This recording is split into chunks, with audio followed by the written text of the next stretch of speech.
चैतन्य प्रभु नित्यानंद श्री अद्वैत गदाधर श्रीवासादि गौर भक्त वृंद।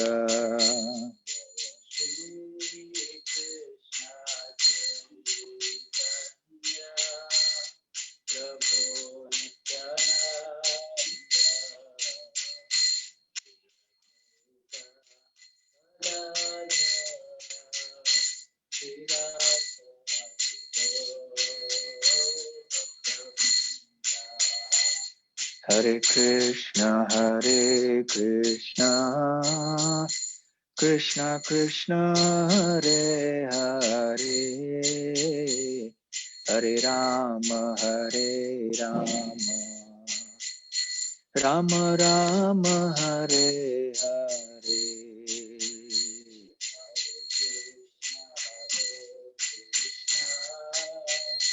Krishna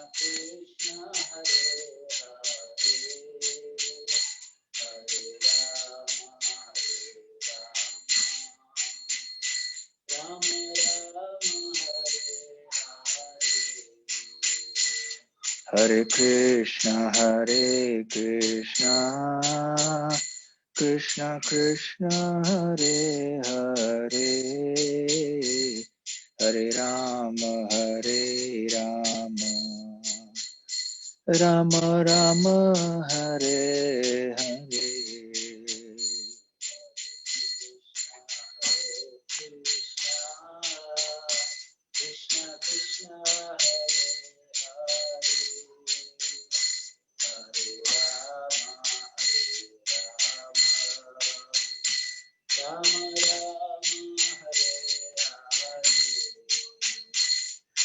Krishna Krishna Hare Hare Krishna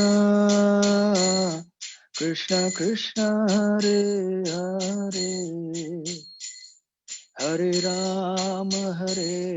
Rama Rama Rama Hare Hare।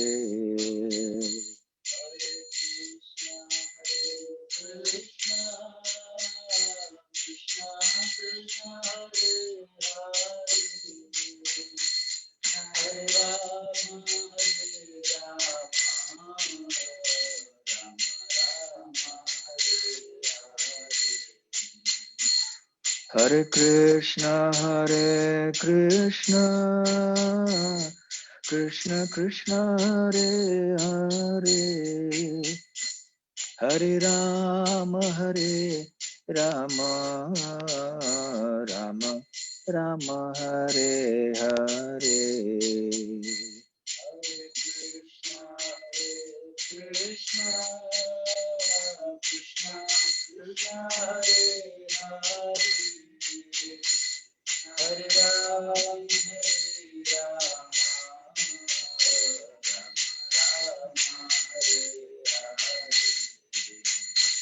Jaya Radha Gokula Nanda Radhe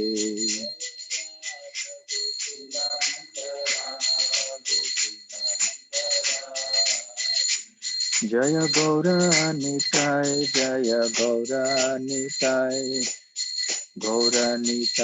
Jaya Gaura Nitai।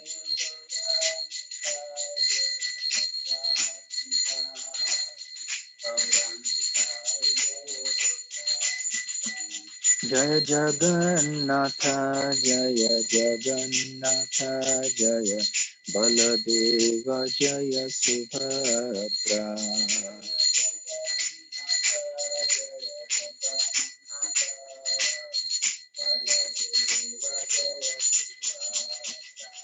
Jaya Jaya Prabhupada Jaya Jaya Prabhupada।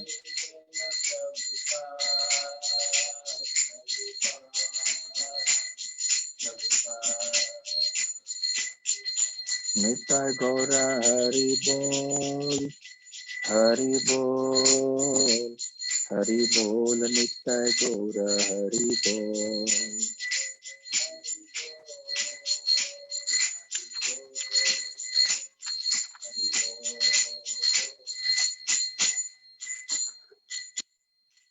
गौर प्रेमानंदे।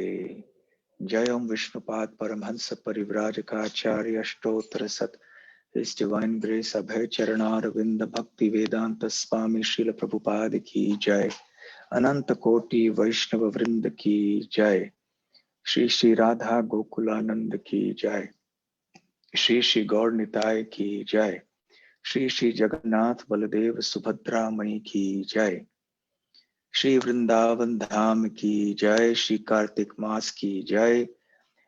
श्री भीष्म पंचक की जय। निताय गौर प्रेमानंदे। समवेत भक्त वृंद की जय। समवेत भक्त वृंद की जय। समवेत भक्त वृंद की जय। श्री श्री गुरु गौरांग की जय। ओम ज्ञानतिमिरान्धस्य ज्ञानाञ्जनशलाकया चक्षुरुन्मीलितं येन तस्मै श्रीगुरवे नमः। श्रीचैतन्यमनोभीष्टं स्थापितं येन भूतले स्वयं रूप कदा मह्यं ददाति स्वपदान्तिकम्।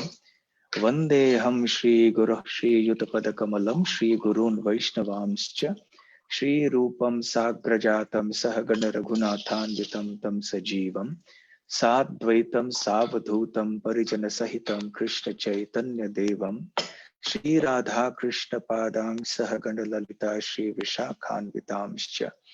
नमो ओम विष्णुपादाय कृष्ण प्रेष्ठाय भूतले श्रीमते भक्ति वेदांत स्वामिन्निति नामिने। नमस्ते सारस्वते देवे गौरवाणी प्रचारिणे निर्विशेष शून्यवादी पाश्चात्य देश तारिणे। वाञ्छाकल्पतरुभ्यश्च कृपा सिन्धुभ्य एव च पतितानां पावनेभ्यो वैष्णवेभ्यो नमो नमः। जय श्री कृष्ण चैतन्य प्रभु नित्यानंद श्री अद्वैत गदाधर शिवासादि गौर भक्त वृंद। हरे कृष्ण कृष्ण कृष्ण हरे हरे हरे राम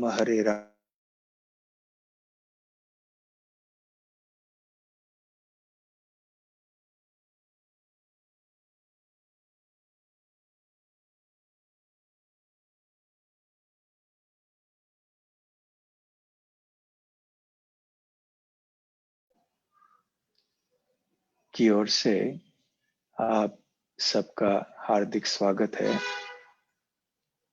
आज इस कथा का दूसरा दिन है और श्री कृष्ण के 64 दिव्य गुणों की चर्चा हो रही है।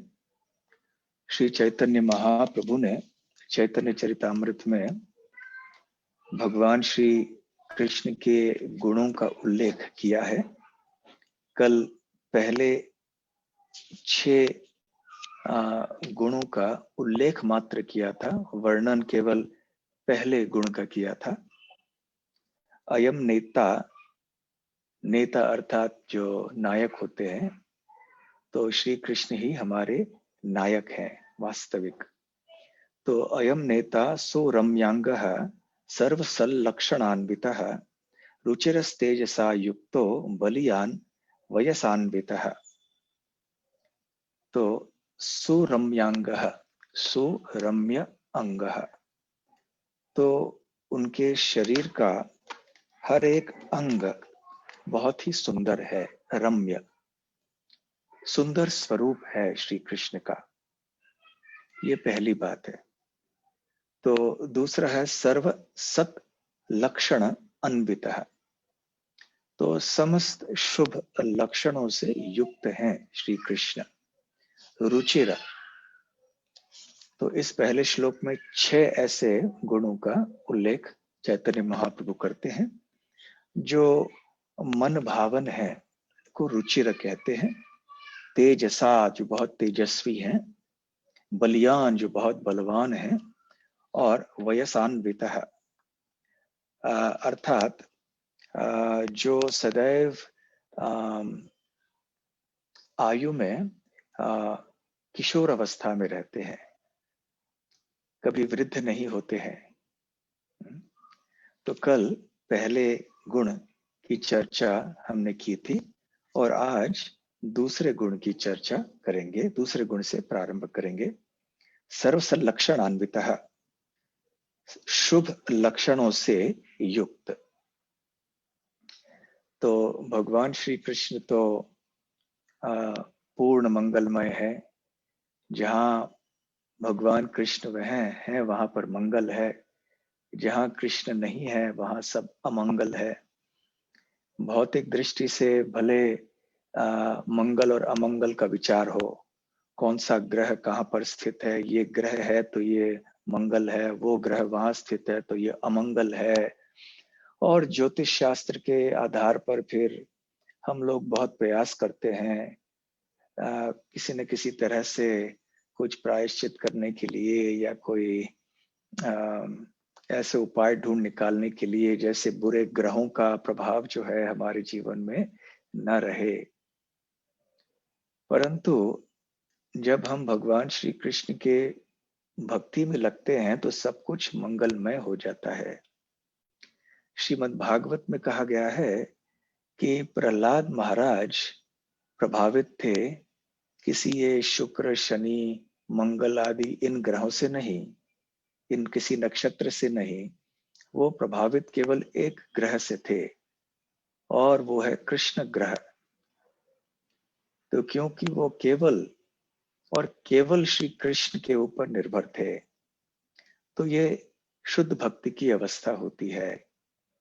यद्यपि हम शुद्ध भक्त तो नहीं है, फिर भी इस सिद्धांत से हम प्रेरणा प्राप्त कर सकते हैं कि जहां पर श्री कृष्ण उपस्थित हैं, अपने रूप में, अपने वाणी में, अपने लीला में, अपने अर्चा विग्रह में इत्यादि, वहां पर सब कुछ मंगलमय होता है।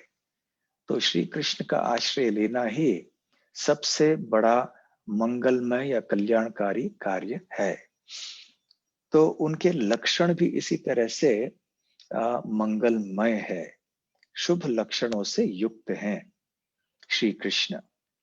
तो श्रील रूप गोस्वामी परिभाषा देते हैं कि सत लक्षण, ये लक्षण जो अच्छे प्रकार के लक्षण होते हैं, वो इसका अर्थ क्या है? वो कहते हैं द्विधा, दो प्रकार के होते हैं ऐसे सत लक्षण, गुणोत्तम और अंकोत्तम। तनु गुणोत्तम अंकोत्तम इति सल्लक्षणम द्विधा। तो सत लक्षण का पहला प्रकार है गुणोत्तम, अर्थात शारीरिक विशेषताएं, जैसे कि शरीर के किसी भी अंग में लालिमा होना, लालपन होना, या शरीर का कोई भाग उन्नत या थोड़ा ऊंचा होना। और दूसरा प्रकार है अंकोत्थम, अर्थात पैरों के, चरणों के तलवों में या हथेली में कुछ चिन्ह वगैरह होना, जैसे चक्र आदि। तो ऐसे श्रील रूप गोस्वामी परिभाषा देते हैं सत लक्षण के। तो पहले प्रकार के जो सत लक्षण है गुणोत्तम, उसका वर्णन करते हैं श्रील रूप गोस्वामी। और श्रील प्रभुपाद भी कहते हैं यहाँ पर कि ऐसे सारे शुभ लक्षण, ऐसे सारे विशेषताएं जो बहुत शुभ मानी जाती हैं, वो श्री कृष्ण के दिव्य तनु या दिव्य शरीर में विद्यमान हैं। और इस संदर्भ में रूप गोस्वामी एक श्लोक कहते हैं जिसमें कि एक वरिष्ठ गोप जो कि नंद महाराज के मित्र हैं, वो श्री कृष्ण के दिव्य लक्षणों का वर्णन कर रहे हैं। और वो कहते हैं कि मैं देख सकता हूं कि श्री कृष्ण के दिव्य शरीर में 32 ऐसे शुभ लक्षण दिखाई पड़ रहे हैं। वैसे ये शुभ लक्षण जो है ये सब में नहीं दिखाई पड़ते, और दिखाई पड़ते हैं भी तो किसी में एक, किसी में दो, किसी में 4, 6, 8, 10, परंतु श्री कृष्ण में 32 ऐसे शुभ लक्षण दिखाई पड़ रहे थे इस गोप को। और वो बड़े आश्चर्यचकित हो गए कि 32 ऐसे शुभ लक्षण, और वो भी एक ऐसे बच्चे में जिसने ग्वालों के समाज में, एक वैश्य समाज में जन्म लिया है। तो ऐसे श्रील प्रभुपाद जी यहाँ कहते हैं अपने तात्पर्य में, टीका में, कि ऐसे हो सकता है कि जो गोप ये कह रहे हैं वो शायद किसी ब्राह्मण कुल में से जन्म लिए हुए थे, ब्राह्मण थे वो, इसलिए उनको आश्चर्य हुआ कि ये बच्चा जो है ये तो ब्राह्मण नहीं है, वैश्य है, फिर भी इसके अंदर ऐसे 32 लक्षण, ये शुभ लक्षण कैसे दिखाई पड़ रहे हैं? ऐसे उन्नत लक्षणों से युक्त एक बच्चा ग्वालों के समाज में भला कैसे जन्म ले सकता है? तो ये एक बड़े आश्चर्य की बात थी, क्योंकि नंद महाराज जिस समाज में थे वो वाणिज्य और गोरक्षा आदि इन कामों में लगे हुए रहते थे। तो ये 32 ऐसे शुभ लक्षण दिखाई पड़ते हैं श्री कृष्ण में। तो किस प्रकार के, ये कौन से हैं ये 32 शुभ लक्षण? तो वो आगे कहते हैं ये गोप कि उनके शरीर के 7 स्थानों में लालिमा है, अर्थात थोड़ा लालपन है। तो कौन से हैं वो 7 स्थान? एक है उनकी आंखों के जो कोने हैं वहां पर, दूसरे हैं उनके कर कमल, उनके तल हथेली जो है, तीसरे है उनके चरण कमल, उनके तलवे, फिर उनके तलु, मुंह के अंदर जो ऊपर का भाग होता है वो, फिर उनके होंठ, फिर उनका जीभ, और फिर उनके नाखून। तो ये 7 उनके शरीर के अंग लाल होते हैं, लालिमा होती है उनमें। तो जिस व्यक्ति में ऐसे लक्षण पाए जाते हैं वो हमें समझना चाहिए कि ये शुभ लक्षण है, परंतु हमें ये सही दृष्टि से जान लेना चाहिए। ऐसा नहीं है कि जिसकी आंख लाल लाल हो गए हैं ये शुभ लक्षण है। जब भी किसी व्यक्ति को बहुत क्रोध आ जाता है तब भी उसकी आंखें लाल लाल हो जाती हैं। कभी कोई शराब ज्यादा पी लेता है तो उसके भी आंखें लाल होती हैं। तो इसका मतलब ये नहीं है कि जहां भी हम लाल आंखें देखें ये शुभ लक्षण है। तो ये विशेष रूप से ये लालिमा दिखाई पड़ती है। तो ये हमें ध्यान में रखना चाहिए। तो ये 7 स्थानों में लालिमा है। फिर ये गोप कहते हैं उनके शरीर की जो 3 भाग हैं या 3 अंग हैं वो विस्तृत हैं, थोड़े चौड़े हैं। कौन से? उनका कमर, उनका कपाल और उनका वक्षस्थल।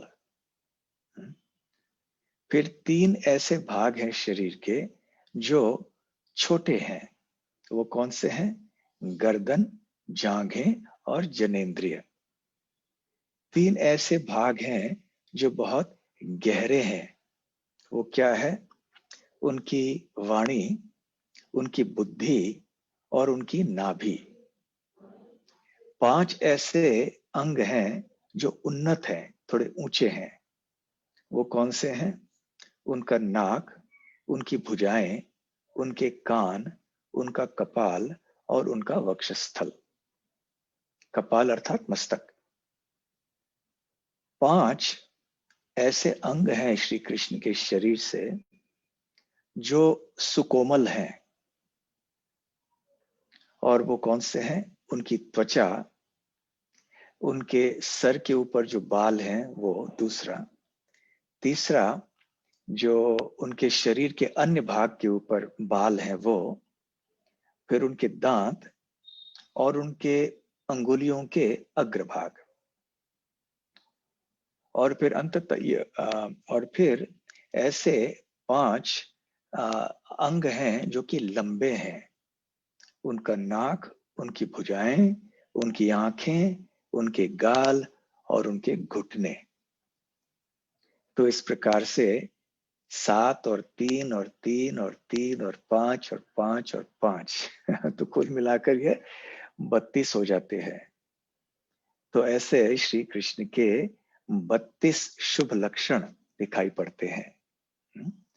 तो ये बहुत ही सुंदर बात है। देखिए कितनी गहराई से भगवान का वर्णन हमारे वैदिक शास्त्रों में पाए जाते हैं। और ये वर्णन शुद्ध भक्त भी अपने साक्षात्कार के द्वारा भी दुनिया के सामने प्रस्तुत करते हैं। तो इसलिए हम इतने भाग्यशाली हैं कि हमें एक ऐसे पथ मिला है और एक ऐसे पंथ मिला है जिसमें कि भगवान की जानकारी इतने विस्तार में दी जाती है। सबसे पहली बात तो ये है कि अनेक लोग ऐसे होते हैं जो भगवान है ऐसे मानते ही नहीं है, नास्तिक होते हैं। तो उनकी तो गति क्या होगी, ये तो दुख की बात है। और ऐसे अन्य लोग हैं जो भले धार्मिक हैं, भगवान को मानते हैं, परंतु भगवान कौन है इस बात का स्पष्ट ज्ञान उनको नहीं है। कभी किसी को भगवान मान लिया तो कभी किसी और को भगवान मान लिया, कभी सबको एक साथ में भगवान मान लिया। फिर ऐसे कोई लोग हैं जो कहते हैं कि भगवान निराकार हैं। तो ऐसे जब भगवान की जानकारी, भगवान के प्रति जो ज्ञान पूर्ण नहीं होगा, तो फिर भगवान का शरण लेना बहुत मुश्किल है, और भगवान से प्रेम करना तो और भी दूर की बात है। हम केवल उनसे प्रेम कर पाएंगे जिनको हम जानते हैं। तो किसी व्यक्ति को जानने के अनेक तरीके होते हैं। उनके गुणों को जानना, जैसे जैसे किसी व्यक्ति के गुणों के बारे में हम सुनते हैं, तो वैसे वैसे उस व्यक्ति के प्रति हमारे हृदय में एक प्रेम की भावना ये बढ़ती है, एक अनुकूल भावना बढ़ जाती है। तो ठीक उसी प्रकार से जैसे कि संसार में भी लोगों का गुणगान किया जाता है, समाचार पत्रों में, उपन्यासों में, कविताओं में, टेलीविजन आदि में, और भौतिकवादी लोगों के प्रति लोगों के मन में आकर्षण उत्पन्न हो जाता है। तो ठीक उसी तरह से हमें यहाँ श्री कृष्ण के गुणों के बारे में बार बार सुनने से, गहराई से सुनने से न केवल जानकारी मिलेगी, परंतु उस जानकारी से भगवान के प्रति एक बहुत ही अनुकूल भावना उत्पन्न होगी, एक रस उत्पन्न हो जाएगा। और फिर भगवान के प्रति प्रेम करना ये सुलभ हो जाएगा। जब किसी व्यक्ति को जानते नहीं है, वो कैसे दिखते हैं, क्या करते हैं, कहाँ रहते हैं, उनके साथ में कौन है, तो हम उस व्यक्ति से प्रेम कैसे कर सकते हैं। इसलिए भगवान श्री कृष्ण के इन गुणों को के बारे में अच्छी तरह से सुनना, जानना बहुत ही आवश्यक है और लाभदायक है। तो ऐसे उनके 32 शुभ लक्षणों का वर्णन रूप गोस्वामी ने किया है। तो यह गुणोत्तम अर्थात शारीरिक विशेषताएं। और दूसरे प्रकार के सतलक्षण हैं जो अंकोत्तम अर्थात उनके चरणों के तलवों में या कर कमलों के जो हथेली में थोड़े ऐसे लक्षण होते हैं। तो यहाँ पर एक वृद्ध गोपी, वृद्ध अर्थात बहुत वृद्ध नहीं, तो गोलोक वृंदावन में तो कोई इस तरह से जैसे हम यहाँ देखते हैं उस प्रकार का बुढ़ापा तो नहीं है। तो एक वरिष्ठ गोपी वो नंद महाराज से कहती हैं, देखिए हे नंद महाराज, आपके बच्चे के हथेली में बहुत सुंदर भाग्य की रेखाएं हैं। देखिए हर एक के हथेली में होती है ना, रेखाएं होती हैं, उनको भाग्य, उनसे भाग्य हम जान सकते हैं। तो ये गोपी कहती है कि ये किस तरह के भाग्य की रेखाएं हैं और ये चिन्ह कौन से हैं। जैसे कमल पुष्पों के चिन्ह हैं और चक्र, ये उनके हथेली में पाए जाते हैं। और उनके चरणों के तलवों में ऐसे एक ध्वज के चिन्ह है, एक फिर वज्र है, और एक मछली है या अंकुश है, कमल पुष्प है। तो देखो ये सारे चिन्ह हैं, कितने शुभ हैं। तो इस तरह से श्री रूप गोस्वामी ने बताया है कि गुणोत्तम और अंकोत्तम शारीरिक विशेषताएं और हथेली और तलवों में शुभ चिन्ह। इस तरह से हम जान सकते हैं कि श्री कृष्ण है सर्व सल्लक्षणान्वितः। फिर तीसरा गुण जिसका उल्लेख श्रील रूप गोस्वामी करते हैं वो है रुचिरः। रुचिर, श्री कृष्ण रुचिर है। रुचिर का मतलब क्या है? जो मन भावन है, जो बहुत आकर्षक है। और इस संदर्भ में श्रील रूप गोस्वामी रुचिर शब्द की परिभाषा देते हैं। वो कहते हैं सौंदर्येण दृक् आनंदकारी रुचिर उच्यते। तो सौंदर्येण, जो किसी के सौंदर्य के कारण, दृक् मतलब हमारी दृष्टि, आंखें, आनंदकारी, जो हमारे किसी का सौंदर्य जब हमारे आंखों के लिए आनंदकारी होता है, आंखों को बड़ा आनंद लगता है उस सौंदर्य को देख के, तो फिर उसे, उस सौंदर्य को रुचिर उच्यते, उसे रुचिर कहते हैं। तो ऐसे श्री कृष्ण की परिस्थिति है, मन भावन है। तो रूप गोस्वामी श्रीमद् भागवत के तीसरे स्कंद के दूसरे अध्याय के 13वें श्लोक का उल्लेख यहाँ पर करते हैं। तो यहाँ पर इस 13वें श्लोक में प्रसंग ये हो रहा है, ये शीर्षक है श्री कृष्ण का स्मरण। जब उद्धव जी विदुर जी से मिलते हैं तो उनके बीच में ये संवाद होता है। तो इसमें बहुत सुंदर रूप से भगवान श्री कृष्ण का उल्लेख है। उद्धव जी ये कह रहे हैं। तो इस 13वें श्लोक में प्रसंग ये है कि युधिष्ठिर महाराज राजसूय यज्ञ संपन्न कर रहे हैं।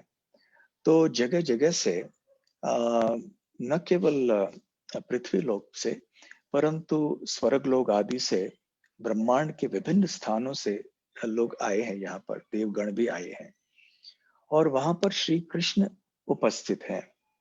तो श्री कृष्ण के सौंदर्य को देखकर वो आश्चर्यचकित हो जाते हैं और प्रशंसा किसकी करते हैं?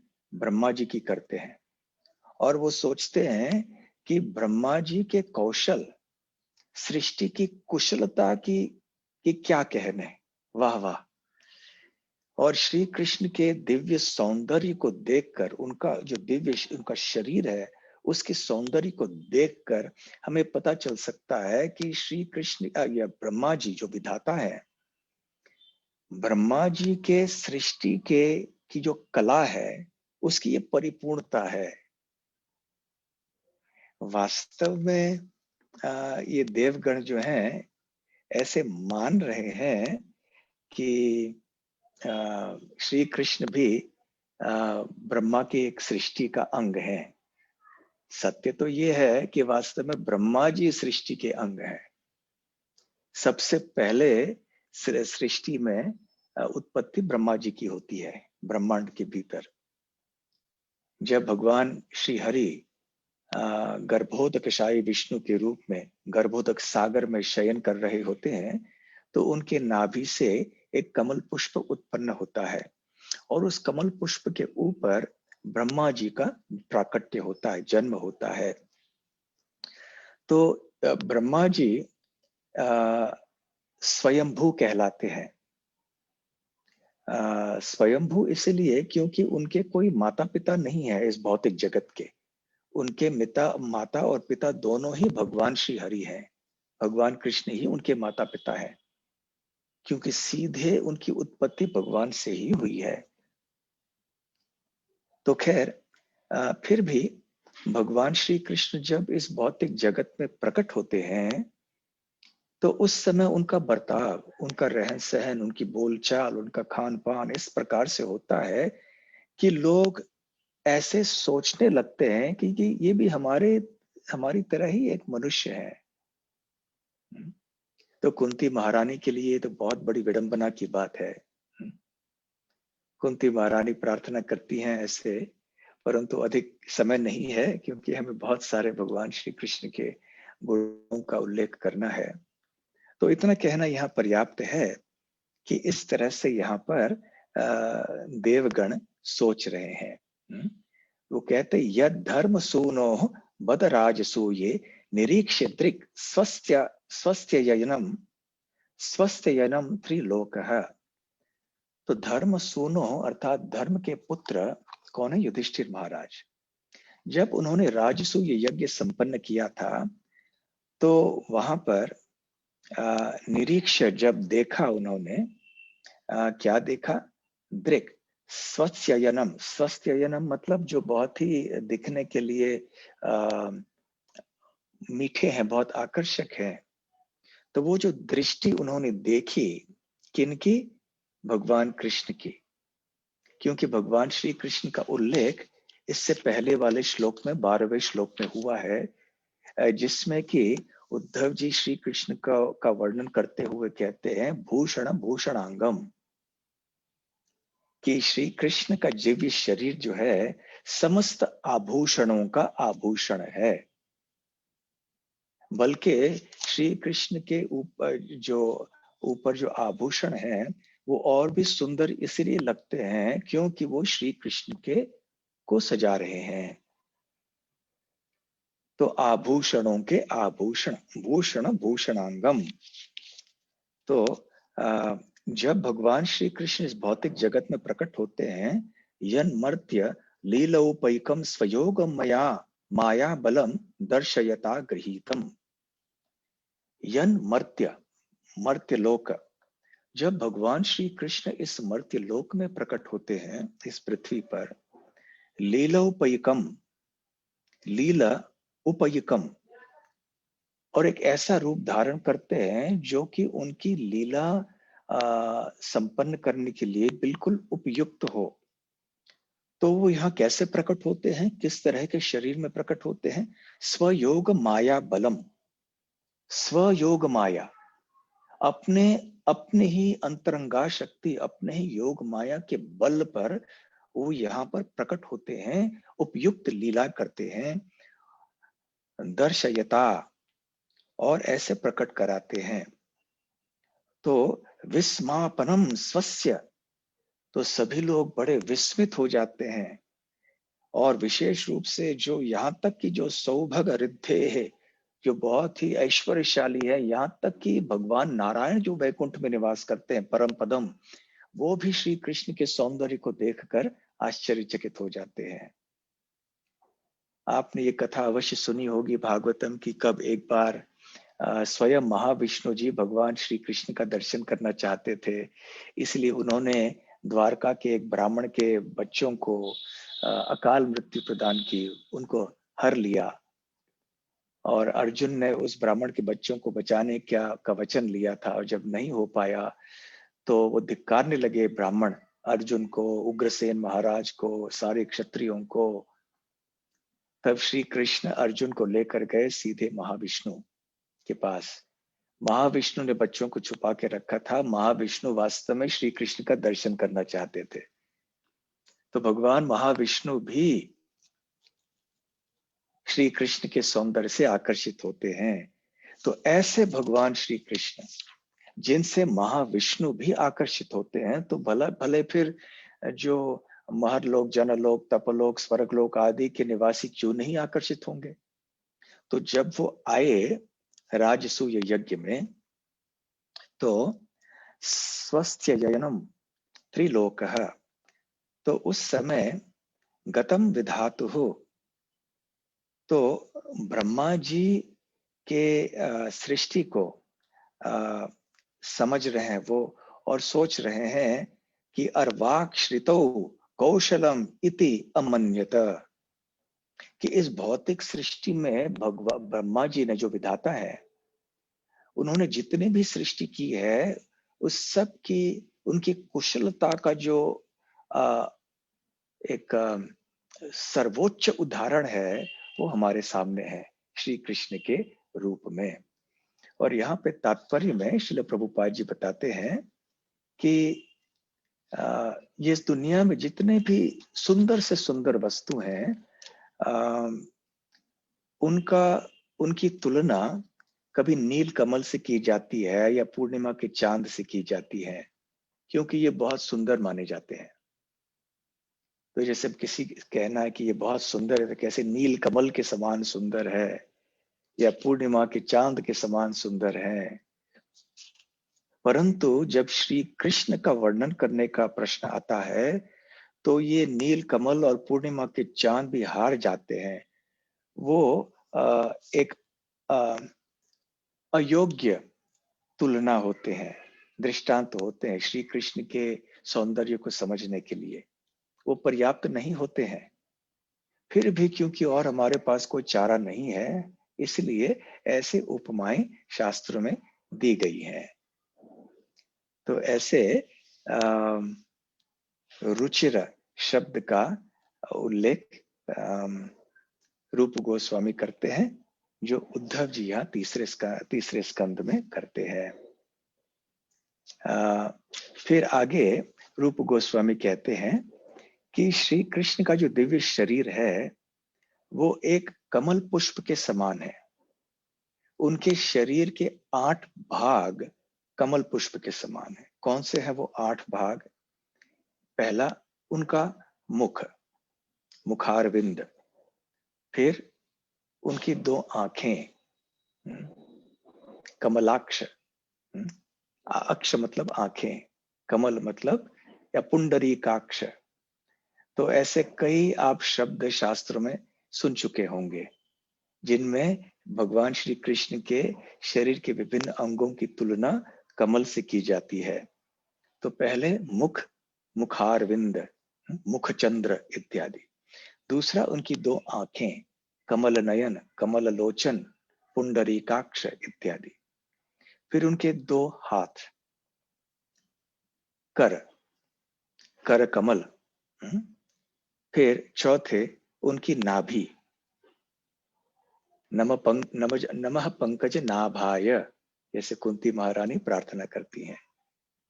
श्री कृष्ण पंकज नाभि है।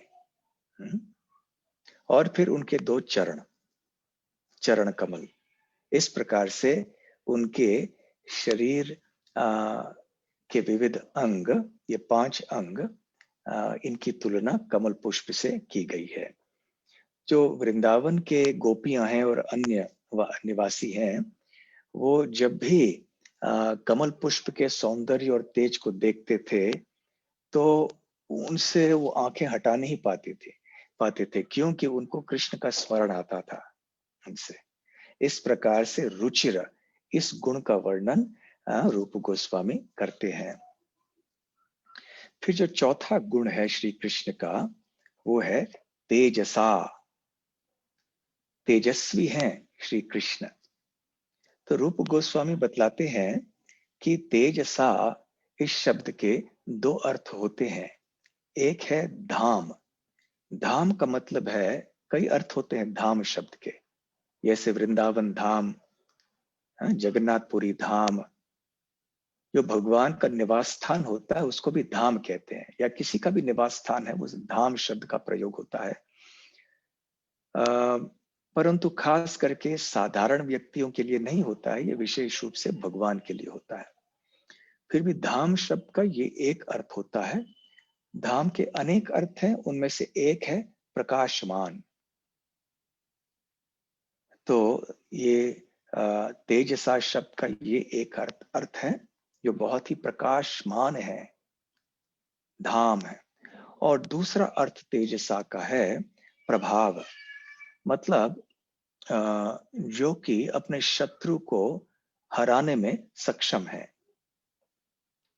तो प्रकाशमान उनका जो गुण है उसके बारे में यहाँ पर प्रभुपाद जी कहते हैं कि यहाँ पर जो भी प्रकाश दिखाई पड़ता है, जो कि संपूर्ण ब्रह्मांड में सर्वव्यापी है, वो अंततः श्री कृष्ण से उत्पन्न होता है।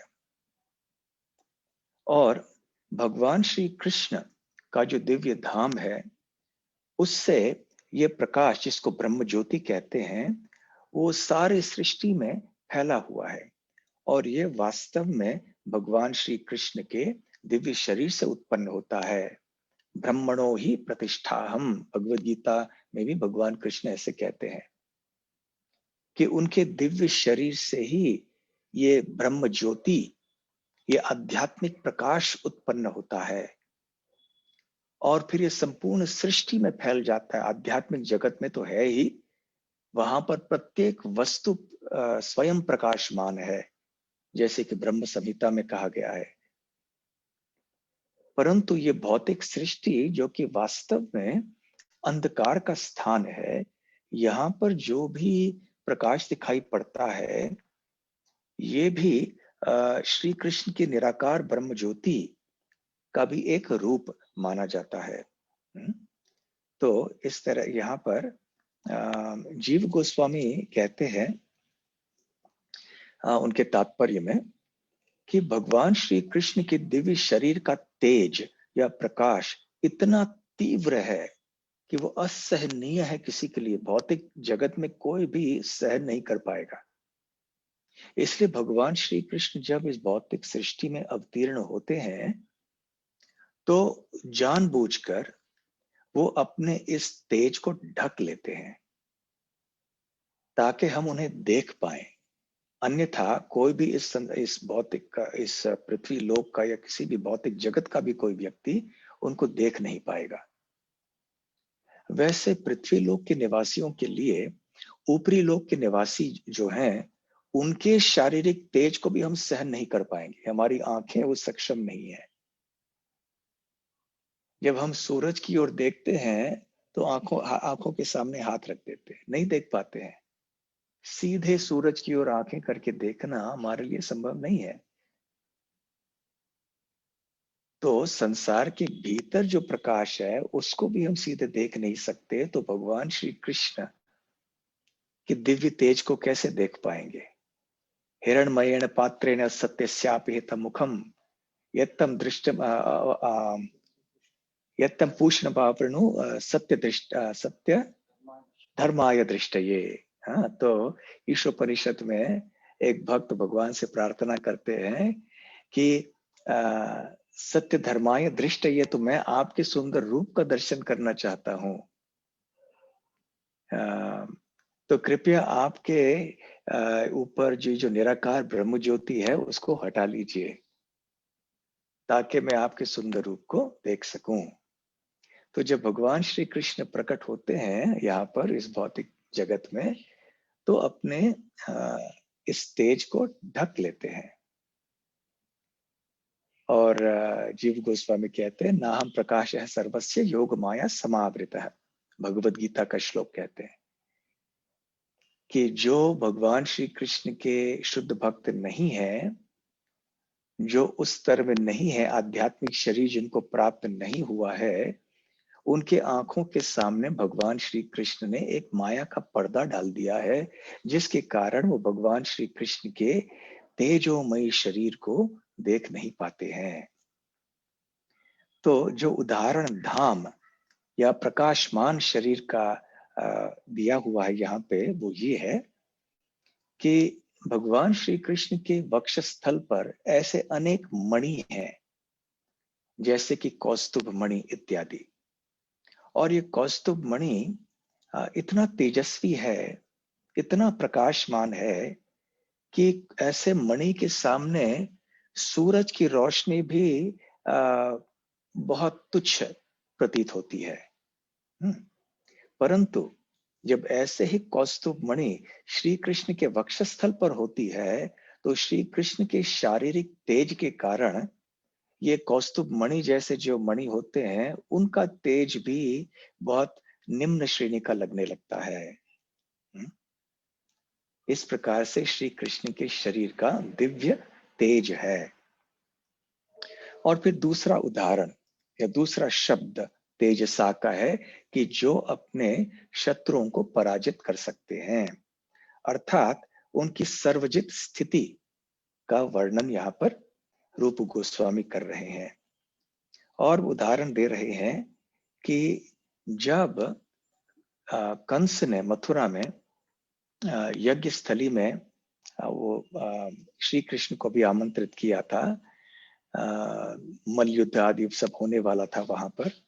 तो जो भी मल्ल योद्धा थे वहां पर, यद्यपि उन्होंने देखा कि श्री कृष्ण का दिव्य शरीर कितना कोमल है, फूलों की तरह कोमल है, फिर भी वो बहुत भयभीत और विचलित हो गए जब उन्होंने सोचा कि हमें इनके साथ में युद्ध करना होगा, कुश्ती करनी होगी इनके साथ। तो इससे हम समझ सकते हैं कि श्री कृष्ण कितने प्रभावशाली थे, अपने शत्रुओं को हराने में बिल्कुल सक्षम थे। तो ये है चौथा गुण, तेजसा। फिर पांचवा गुण है बलियान, जो बल से भरे हुए हैं। श्री प्रभुपाद जी कहते हैं, जब किसी व्यक्ति के पास असाधारण शक्ति होती है तो उसे बलियान कहते हैं। संस्कृत में बलियान, बलवान हम कहते हैं साधारण भाषा में। और उसके दो उदाहरण हैं। जब श्री कृष्ण ने अरिष्टासुर का वध किया तो गोपियां आपस में बात करने लगी। आपको याद होगा, कृष्ण कृष्ण पूर्ण पुरुषोत्तम ग्रंथ में पढ़ा होगा, आपने सुना भी होगा कि एक बार अरिष्ट नाम के असुर ने एक बैल का रूप धारण किया और वृंदावन में आया। तो बहुत भयानक था ये असुर। इतना विशाल बैल बन के आया कि सारे बादल भी बिखर गए, सारी पृथ्वी कांपने लगी, सारे ब्रजवासी बहुत भयभीत हो गए। परंतु कृष्ण ने बड़े आसानी से इस अरिष्ट नाम के असुर का वध कर दिया। और इसके बाद में एक बहुत सुंदर लीला हुई कि गोपियों ने श्री कृष्ण से कहा कि तुमने तो एक बैल की हत्या की है, तो यह है गो हत्या। और जब गो हत्या होती है तो इसके लिए प्रायश्चित करना पड़ता है। तो इसलिए आपको जाना चाहिए, जितने भी पवित्र नदियां हैं, कुंड हैं, उनमें पवित्र स्थानों में जाके स्नान करना चाहिए, तब जाकर तुम शुद्ध हो जाओगे। जब तक शुद्ध नहीं होगे तब तक हमारे सामने नहीं आना। तो श्री कृष्ण को लगा कि ये गोपियां इस तरह से मेरे साथ बात कर रही हैं, तो मैं उनको दिखाऊंगा कि मैं कौन हूं। तो श्री कृष्ण ने कहा, मैं क्यों तीर्थ स्थानों में जाऊं, तीर्थ स्थान तो मेरे चरणों में स्थित है। तो सारे तीर्थ स्थानों को बुलाया उन्होंने। सारे पवित्र नदियां श्री कृष्ण के सामने उत्पन्न हो गई। तो गंगा, यमुना, सरस्वती, नर्मदा, सिंधु, कावेरी, जितने भी नदियां थी वो सब आ गई। कौशिकी, शोण इत्यादि, सरयू। तो सब करबद्ध रूप में श्री कृष्ण के सामने खड़े हो गई। और श्री कृष्ण ने कहा कि आपके जल से आप कुंड बनाइए।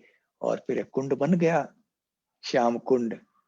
फिर भगवान श्री कृष्ण ने स्नान कर लिया और अभी थोड़े अभिमान से कहने लगे, अब मैं तो शुद्ध हो गया, परंतु तुमने एक निर्दोष व्यक्ति में दोष देखा, इसलिए तुमने बहुत बड़ा अपराध किया है। इसे आप तुम सब ने बड़ा बड़ा अपराध किया, इसलिए अभी तुम सबको भी ऐसे पवित्र नदी में स्नान करना चाहिए। इसलिए मैं तुम्हें अनुमति दूंगा मेरे कृष्ण कुंड में स्नान करने के लिए। अब गोपियों को, श्रीमती राधा रानी को विशेष रूप से लगा कि हम क्यों कृष्ण के कुंड में जाएं, हम अपना कुंड बनाने के लिए सक्षम हैं। तो बहुत लंबा उन्होंने एक लंबी कतार बनाई और कुसुम सरोवर तक, और फिर वहां से जल लाने लगे। और उस समय सारे ये पवित्र नदियां पुनः राधा रानी के सामने उपस्थित हुई कि कृपया हमारी सेवा स्वीकार कीजिए। तो श्रीमती राधा रानी बहुत कृपालु हैं, तो उन्होंने उनकी सेवा स्वीकार की और इस तरह से राधा कुंड की निर्मिति हो गई या प्राकट्य हो गया। तो ये अरिष्टासुर के वध के बाद में हुआ। तो अब जब श्री कृष्ण ने अरिष्टासुर का वध किया तो गोपियां आपस में कह रही थी कि हे सखियां, जरा देखो तो कि श्री कृष्ण ने इस अरिष्टासुर का वध किस तरह किया था। यद्यपि अरिष्टासुर एक पहाड़ से भी ज्यादा बलवान था, कठोर था, फिर भी श्री कृष्ण ने उसे ऐसे उठाया मानो कि वो कोई रुई या कपास उठा रहा है, और बड़े आसानी से उसे दूर फेंक दिया। तो इससे हम जान सकते हैं कि यद्यपि भगवान श्री कृष्ण एक ग्वालबाल के रूप में लीला कर रहे थे वृंदावन में, परंतु उनकी शक्ति फिर भी असीमित थी। प्रभुपाद जी भी बतलाते हैं कि जब श्री कृष्ण ने पूतना का वध किया, वो तो केवल एक नवजात शिशु थे। 2-3 दिनों की आयु थी उनकी। फिर भी श्री कृष्ण 2 या 3 दिन के आयु के होने के बाद भी वो भगवान ही रहते हैं। ये संसार में देखा जाता है कि जब शिशु अवस्था में शक्ति बहुत कम होती है, युव अवस्था में सबसे अधिक शक्ति होती है, फिर बुढ़ापे में फिर से शक्ति क्षीण हो जाती है। परंतु भगवान ऐसे काल के ऊपर, काल की परिस्थितियों के ऊपर निर्भर नहीं है। ये आयु के जो परिवर्तन है वो काल के प्रभाव से होते हैं, परंतु भगवान श्री कृष्ण तो काल के स्वामी हैं। काल तो भगवान श्री कृष्ण की शक्ति है। इसलिए चाहे भगवान एक शिशु के रूप में प्रकट करें अपने आप को, चाहे वो पौगंड अवस्था में रहे, किशोर अवस्था में, युव अवस्था में, किसी भी अवस्था में वो क्यों न रहें, वो भगवान ही रहते हैं और बलवान ही रहते हैं। इसलिए पूतना जैसे भीषण राक्षसी का वध बड़े आसानी से श्री कृष्ण ने कर दिया। तो ये उदाहरण अरिष्टासुर का गोपियां यहाँ पर दे रही हैं। दूसरा उदाहरण है, एक बहुत प्रसिद्ध श्लोक है जो गोवर्धन के संबंध में है। ये आपने पहले भी कई बार सुना होगा। एक हमारे प्रिय श्लोकों में से एक है। चैतन्य महाप्रभु जब ब्रजभूमि आए थे और गोवर्धन परिक्रमा कर रहे थे, जब उन्होंने गोवर्धन का दर्शन किया, दंडवत प्रणाम किया और परिक्रमा करते समय उन्होंने अनेक श्लोकों का उच्चारण किया। उनमें से एक श्लोक ये था, वामस्तामर साक्षस्य भुजदंड सपातु वः क्रीडा कंदुकताम येन नीतो गोवर्धनो गिरिः। तो नीतो गोवर्धन गिरिः, ये जो उठाया श्री कृष्ण ने गोवर्धन गिरी गोवर्धन को, नीतो मतलब उठाया। कैसे उठाया? क्रीड़ा कंदुकताम येन, एक खिलौने की तरह, एक गेंद की तरह उठाया इस गोवर्धन धारी को। तो कैसे उठाया? वामह, अपने बाएं हाथ से उठाया। तामरसाक्षस्य, तामरस मतलब कमल, अक्ष मतलब आंखें, तो कमल नयन उस व्यक्ति ने उठाया जिनकी आंखें कमल नयन के समान हैं। तामरसाक्षस्य, तामरस अक्षस्य। तो ऐसे व्यक्ति ने अपने बाएं भुजदंड, अपने बाएं भुज, अपने बाहों से उन्होंने ये गोवर्धन पर्वत को उठाया। सपातु वह, सो ये बायां हाथ जो है श्री कृष्ण का, गोवर्धन धारी का, वो आप सबकी रक्षा करे। ऐसे एक आशीर्वचन है जो शास्त्रों में पाया जाता है। तो हो सके तो इस श्लोक को कंठस्थ करने का प्रयास हमें करना चाहिए। गोवर्धन हम सबके लिए बहुत प्रिय है, श्री कृष्ण के लिए है प्रिय। तो इस तरह से बलियान इस गुण का वर्णन करते हैं रूप गोस्वामी। अब छठा गुण, वयसान्वितः।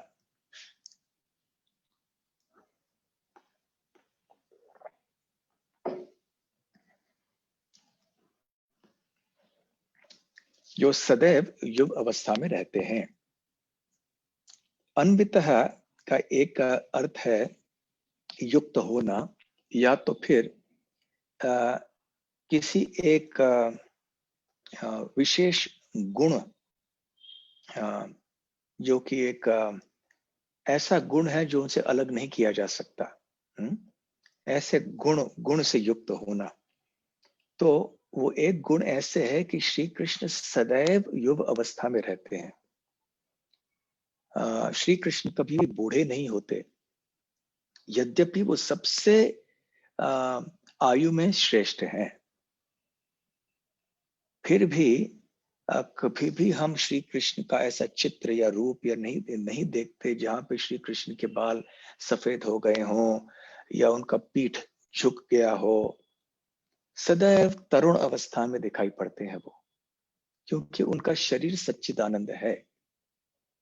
तो श्रील प्रभुपाद जी यहाँ पर कहते हैं कि श्री कृष्ण अपने विभिन्न वयों पर, आयुओं पर, उनके कौमार अवस्था में, उनके पौगंड अवस्था में और उनके किशोर अवस्था में सुंदर रहते हैं। परंतु इन तीनों में से श्री कृष्ण सबसे सुंदर अपनी किशोर अवस्था में दिखाई पड़ते हैं। तो ऐसे भी जीव गोस्वामी पाद बताते हैं कि अन्वित शब्द का तात्पर्य है कि जब श्री कृष्ण किसी भी आयु के होते हैं अपनी लीला में, समझ लीजिए अभी वो बाल लीला कर रहे हैं, तो वो बालक की तरह ही व्यवहार करेंगे। जब वो पौगंड अवस्था में होते हैं तो जैसे एक कोई साधारण बच्चा उस आयु में व्यवहार करता है, उसी तरह से उनका बर्ताव भी रहता है। जब किशोर अवस्था में रहते हैं तो एक साधारण किशोर की तरह व्यवहार करते हैं। तो इसलिए वयसान्वित, अपने आयु के अनुसार उनका व्यवहार रहता है और उनकी आयु सदैव आध्यात्मिक जगत में तरुण अवस्था की होती है। तो यद्यपि जब वो यहाँ पर प्रकट होते हैं भौतिक जगत में, वो उनका आविर्भाव होता है, बाल्यावस्था में रहते हैं, कुमार अवस्था, उसके बाद पौगंड अवस्था, उसके बाद किशोर अवस्था। फिर किशोर अवस्था को प्राप्त करने के बाद जब किशोर के अंत तक पहुंच जाते हैं, उसके बाद फिर उनके शरीर में परिवर्तन नहीं होता है और श्री कृष्ण ऐसे ही दिखाई पड़ते हैं। जब वृंदावन छोड़कर मथुरा गए, मथुरा छोड़कर द्वारका गए, द्वारका में लगभग 100 साल तक रहे और जब उनका तिरोभाव हुआ उनकी आयु लगभग 125 साल की थी। फिर भी उस समय भगवान वृद्ध नहीं दिखाई पड़ रहे थे, एक तरुण के समान थे। कुरुक्षेत्र के युद्ध भूमि में भी श्री कृष्ण तरुण ही प्रतीत हो रहे थे। तो ऐसा क्यों है कि श्री कृष्ण किशोर अवस्था के अंत को प्राप्त करके फिर आगे और नहीं बढ़ते हैं? इसका कारण ये है कि आध्यात्मिक जगत में, पर व्योम गोलोक वृंदावन में श्री कृष्ण इसी अवस्था में सदैव रहते हैं।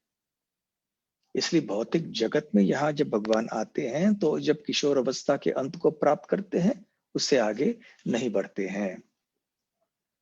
इसका मतलब है कि ये बाल लीलाएं, पौगंड लीलाएं, ये पर व्योम गोलोक वृंदावन में नहीं होती हैं। ये केवल एक आभास रूप में हो सकती हैं, केवल एक कल्पना के रूप में हो सकती हैं। परंतु इन लीलाओं का आनंद लेने के लिए भगवान श्री कृष्ण को भौतिक जगत में वृंदावन को प्रकट कराना पड़ता है। यहाँ भौतिक जगत में वृंदावन में फिर वो स्वयं प्रकट होते हैं अपने पार्षदों के संग और फिर बाल रूप प्रकट करते हैं, बाल लीला का आनंद लेते हैं, फिर पौगंड रूप में प्रवेश करते हैं, अवस्था में प्रवेश करते हैं और अंततः किशोर अवस्था। तो किशोर अवस्था में ऐसा प्रभुपाद जी यहाँ कह रहे हैं, श्री कृष्ण संपूर्ण दिव्य गुणों से युक्त होते हैं और अपने दिव्य लीलाओं में भी मग्न रहते हैं। इसलिए स्वाभाविक प्रेम के अवस्था में, वृंदावन के प्रेम की अवस्था में जो उनके किशोर की प्रारंभिक अवस्था है, उसको सबसे श्रेष्ठ और आकर्षक रूप माना गया है। तो किशोर के अवस्था को प्राप्त करके फिर क्योंकि वो सबसे आकर्षक उस समय होते हैं, फिर आगे वो नहीं बढ़ते हैं। तो वैसे अभी याद आ रहा है कि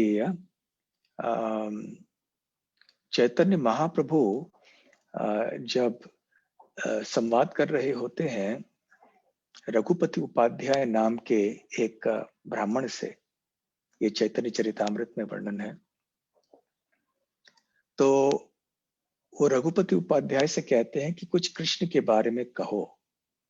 तो रघुपति उपाध्याय से महाप्रभु प्रश्न पूछते हैं कि सबसे परम कौन है, ये बतलाओ।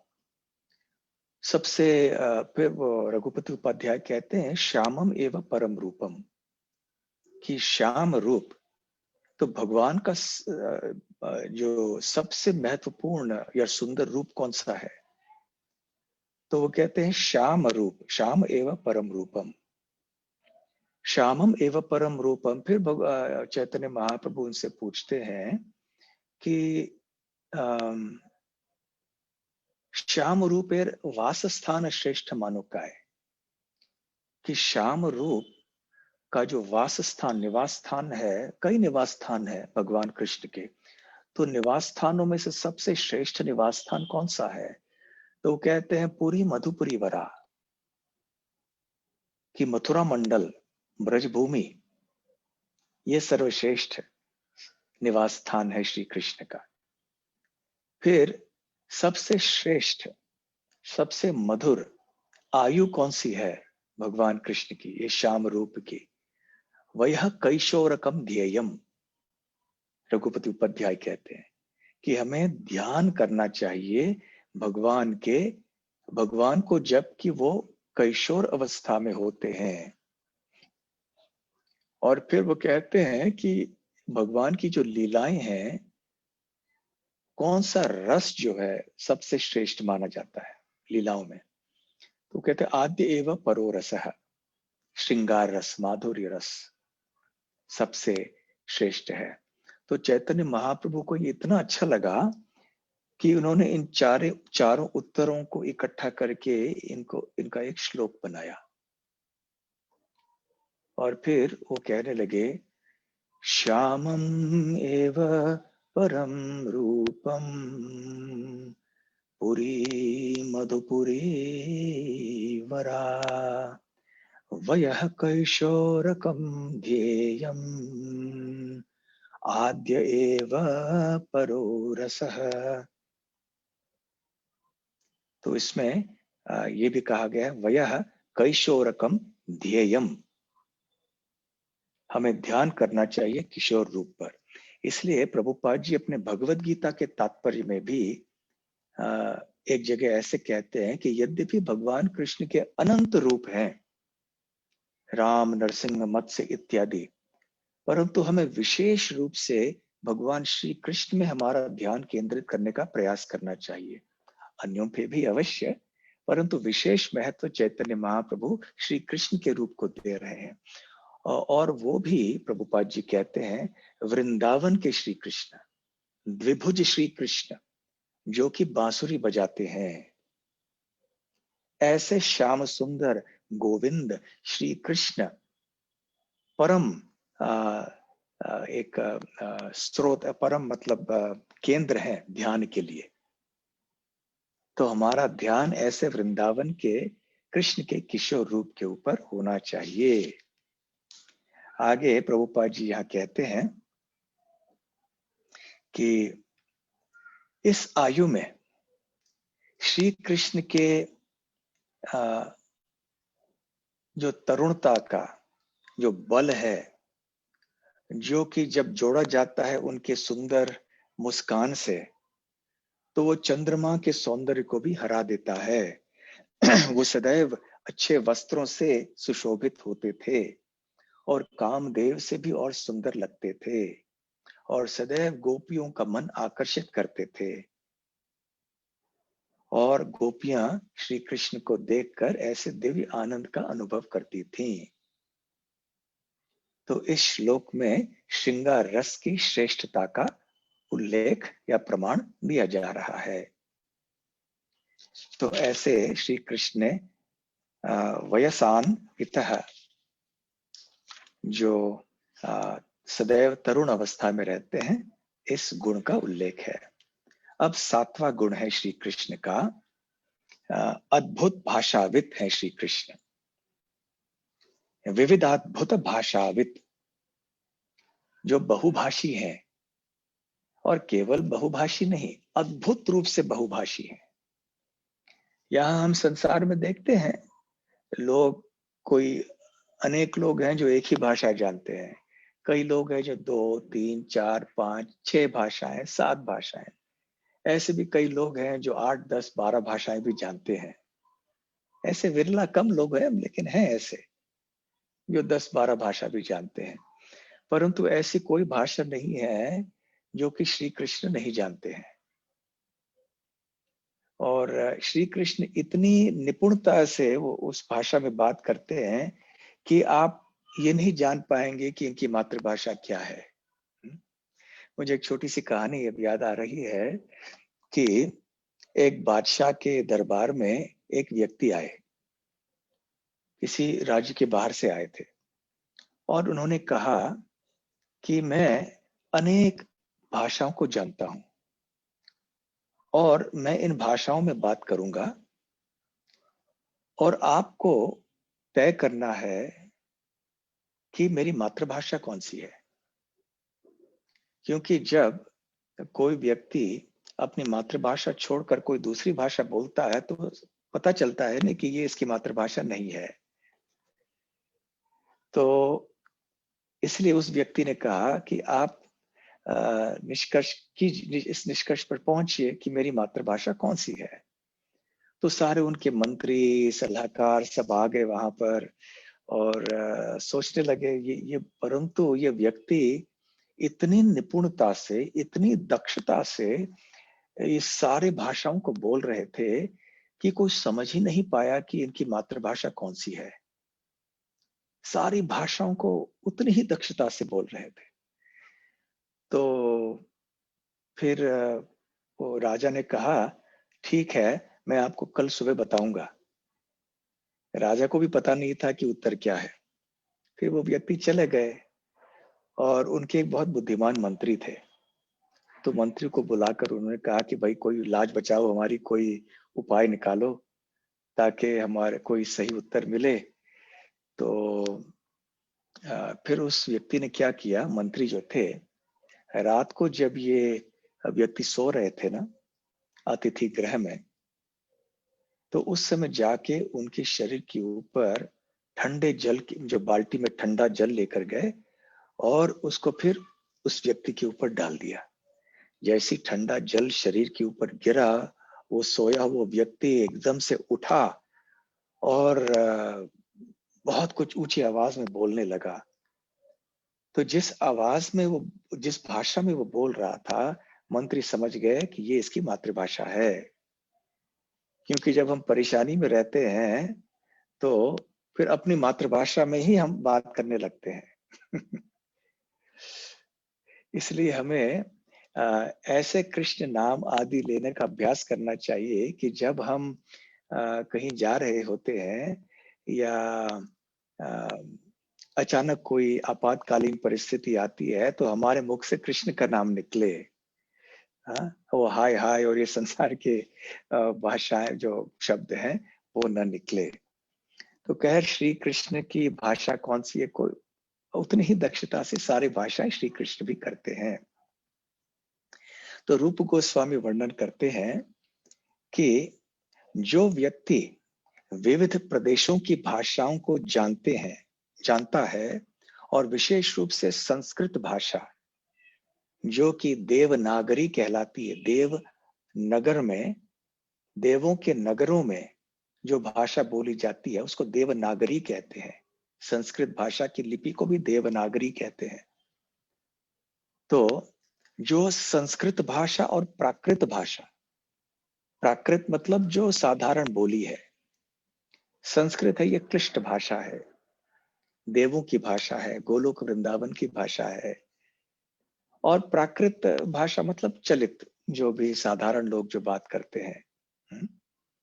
तो जो व्यक्ति संस्कृत भाषा को जानता है, जो विविध प्रदेशों के प्राकृत भाषाओं को जानता है, और यहाँ तक कि जो पशुओं की भाषाओं को जानता है, उसे विविधाद्भुत भाषाविद कहते हैं। अद्भुत भाषाविद। तो एक वृद्ध महिला वृंदावन में जब आई तो वो कहने लगी कि कितना अद्भुत है कि कृष्ण जो कि व्रज भूमि की गोपियों को आकर्षित करते हैं, वो इतनी अच्छी तरह से ब्रज भाषा में गोपियों के साथ में बात करते हैं, और फिर देवताओं के साथ बात करते समय वो संस्कृत में बात करते हैं, और फिर जब वो गायों के साथ और भैंसों के साथ बात करते हैं तो उनकी भाषाओं में बात करते हैं। और यहाँ तक कि वो जब कश्मीर प्रदेश में जाते हैं, कश्मीर प्रदेश के लोगों के साथ बात करते हैं, फिर जो तोते होते हैं, पंछी होते हैं, और उन भाषाओं में भी श्री कृष्ण कितने दक्ष हैं। तो फिर वो गोपियों से पूछ रही थी वो महिला कि ये ऐसे कैसे हुआ कि श्री कृष्ण इतने विविध भाषाओं को इतनी दक्षता से बोल सकते हैं। तो ये एक और गुण है भगवान श्री कृष्ण का, विविधाद्भुत भाषाविद। 8वां लक्षण या गुण उनका है सत्यवाक्य,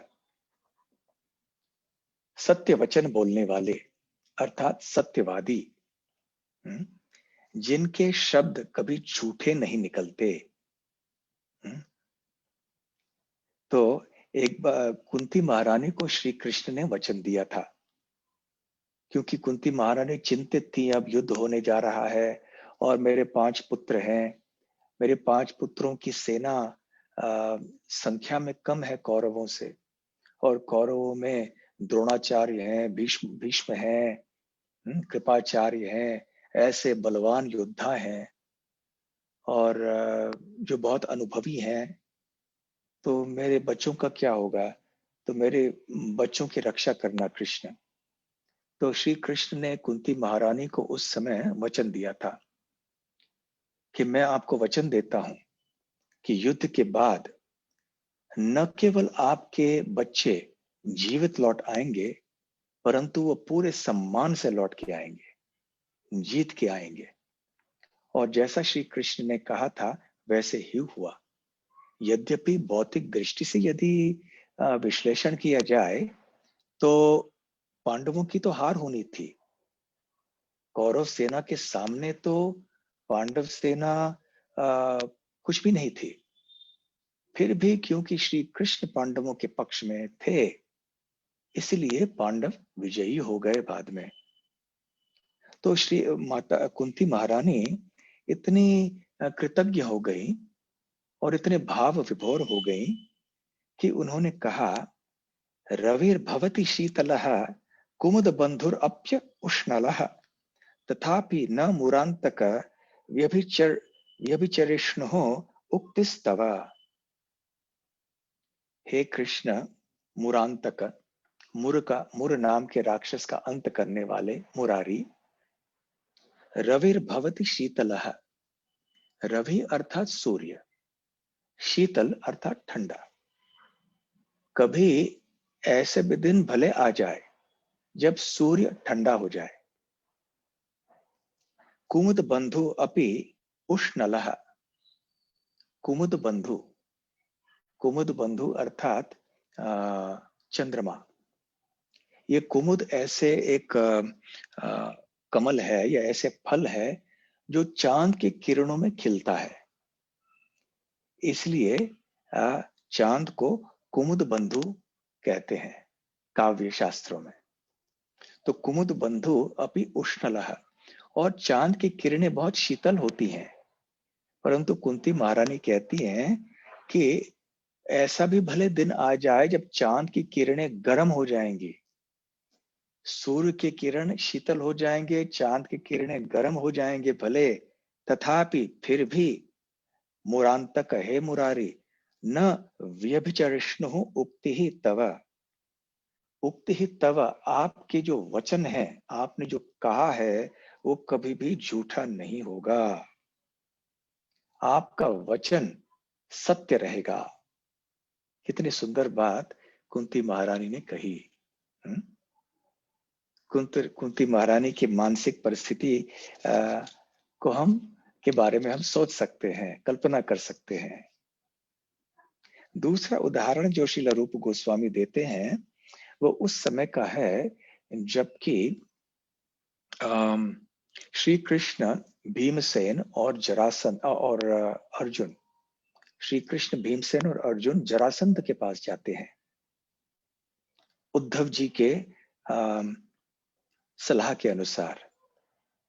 फिर पहले वहां जाते हैं, ब्राह्मण के वेश में जाते हैं और जाते हैं, प्रवेश करते हैं मगध में तो ठाठ से करते हैं।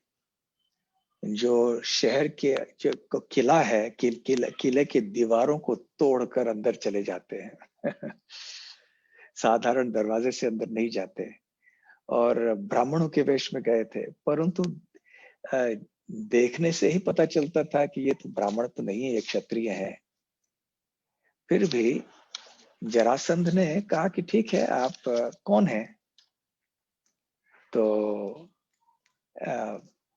आप क्या चाहते हैं? ब्राह्मण का वेश धारण करके आए हैं तो मेरा कर्तव्य है क्षत्रिय होने के नाते, जब आप मेरे यहाँ अतिथि बन के आए हो, कि मुझे दक्षिणा देनी चाहिए आपको। तो क्या दक्षिणा चाहिए आपको, बताइए। देखिए, जरासंध दुष्ट था, असुर था। उसके साथी कौन थे? कंस तो उनके दामाद थे। फिर भी जब वैदिक सभ्यता की बात आती थी कि ब्राह्मणों का सम्मान करना चाहिए, उनको दान देना चाहिए, जरासंध जैसे व्यक्ति भी इस संस्कृति को मानते थे। तो जब जरासंध ने ऐसे कहा तो श्री कृष्ण जो चाहते थे कि जरासंध का वध होना है, तो उन्होंने कहा कि हम आपसे युद्ध करना चाहते हैं। तो श्री कृष्ण ने अपना परिचय दिया कि मैं श्री कृष्ण हूं, और ये है भीमसेन और ये है अर्जुन, हम आपसे युद्ध करना चाहते हैं। तो फिर जरासंध ने कहा, श्री कृष्ण, मैं तुमसे तो युद्ध नहीं कर सकता हूं, क्योंकि एक बार जब मैंने आक्रमण किया था तुम्हारे मथुरा धाम के ऊपर, तो तुम भाग गए थे। जरासंध ये भूल जाता है कि 17 बार हार के वो वापस आ गया था, और 18वें बार भगवान श्री कृष्ण स्वयं रणछोड़ बन के चले गए, क्योंकि उनको आगे द्वारका में लीला करनी थी। परंतु जरासंध को ये नहीं पता था। तो जरासंध ने कहा कि तुम तो कायर हो, तुम रणछोड़ हो। युद्ध भूमि छोड़कर जाने वाले व्यक्ति क्षत्रिय के चरित्र पे कलंक होता है। कलंक युक्त क्षत्रिय से मैं युद्ध नहीं करूंगा। और जहां तक अर्जुन है, अर्जुन मुझसे आयु में कम है, इसलिए अर्जुन से भी युद्ध नहीं करूंगा। परंतु तुम मेरे समकालीन हो, मतलब मेरे ही आयु के बराबर के हो तुम। नहीं, भीमसेन मेरे बराबर का है, इसलिए मैं भीमसेन से युद्ध करूंगा। तो फिर अंततः भीमसेन का युद्ध जरासंध से होता है, और श्री कृष्ण की सहायता से फिर भीमसेन जरासंध को मार डालते हैं। तो खैर, यहाँ तात्पर्य ये है कि श्री कृष्ण ने वहां जाकर भी स्पष्ट रूप से सामने से सत्य कह दिया कि मैं श्री कृष्ण हूं, और ये भीम है और ये अर्जुन है। तो वो सत्यवादी है, सत्य वाक्य है। इस तरह से ये 8वां गुण है श्री कृष्ण का, जिसका वर्णन रूप गोस्वामी करते हैं। खैर, 8 ही गुण हो पाए आज, कोई बात नहीं। जितने भी हो सके गुण उनका वर्णन करते जाएंगे, और देखेंगे कि 5वें दिन के अंत तक कितने गुणों का वर्णन हम कर पाते हैं। तो ठीक है, आज 8:30 बज गए यहाँ पर, तो अभी कथा का विराम वही यहीं पर रोक देते हैं। एक 5 मिनट कीर्तन करेंगे। बहुत धन्यवाद।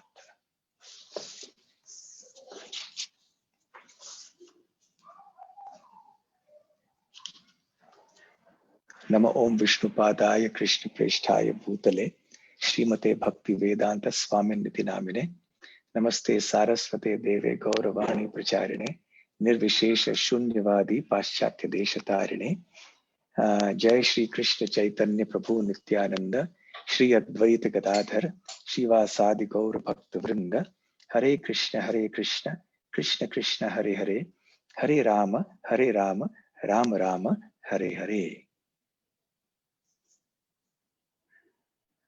कृष्ण हरे कृष्ण कृष्ण कृष्ण हरे हरे हरे राम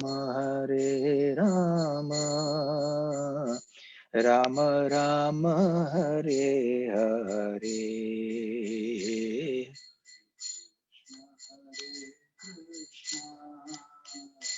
कृष्ण कृष्ण हरे राम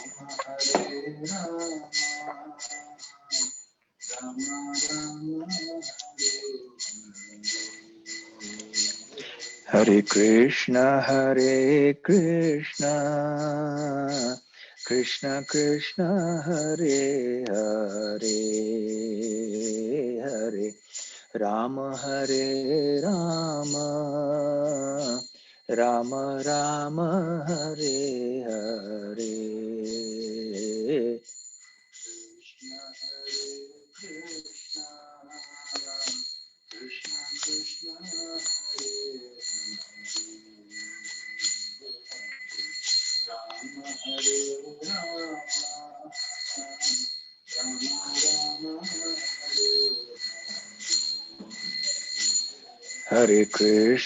हरे कृष्ण कृष्ण कृष्ण हरे हरे हरे राम राम राम हरे हरे।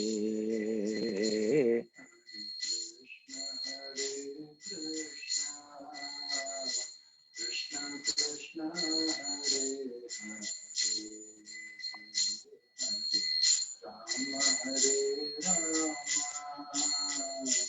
राम राम हरे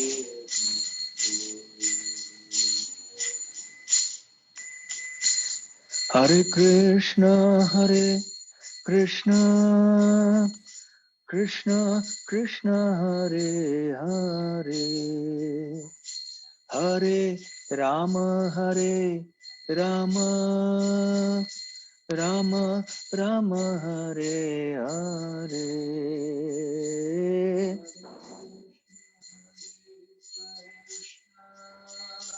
कृष्ण कृष्ण हरे हरे हरे राम राम राम हरे हरे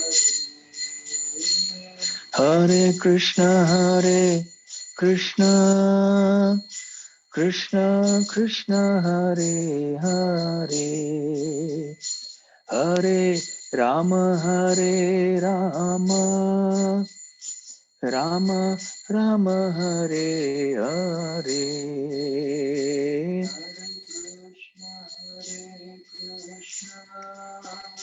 कृष्ण कृष्ण हरे हरे हरे राम राम हरे हरे हरे कृष्ण कृष्ण कृष्ण हरे हरे हरे राम राम राम हरे हरे।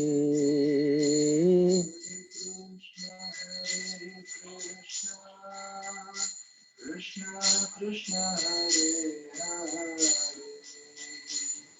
हरे राम राम हरे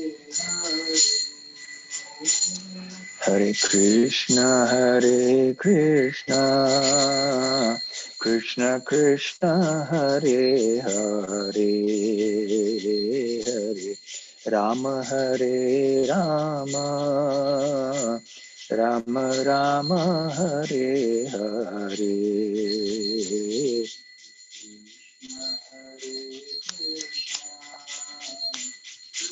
कृष्ण हरे हरे,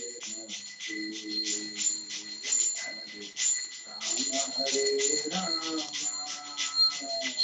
राम राम हरे हरे। श्री हरिनाम संकीर्तन की जय। श्री श्री राधा गोकुलानंद की जय। श्री श्री गौर निताय की जय। श्री श्री जगन्नाथ बलदेव सुभद्रा मई की जय। श्री वृंदावन धाम की जय। श्री कार्तिक मास की जय। श्री भीष्म पंचक की जय। गौर प्रेमानंदे हरि हरि बोल। हरे कृष्णा। धन्यवाद।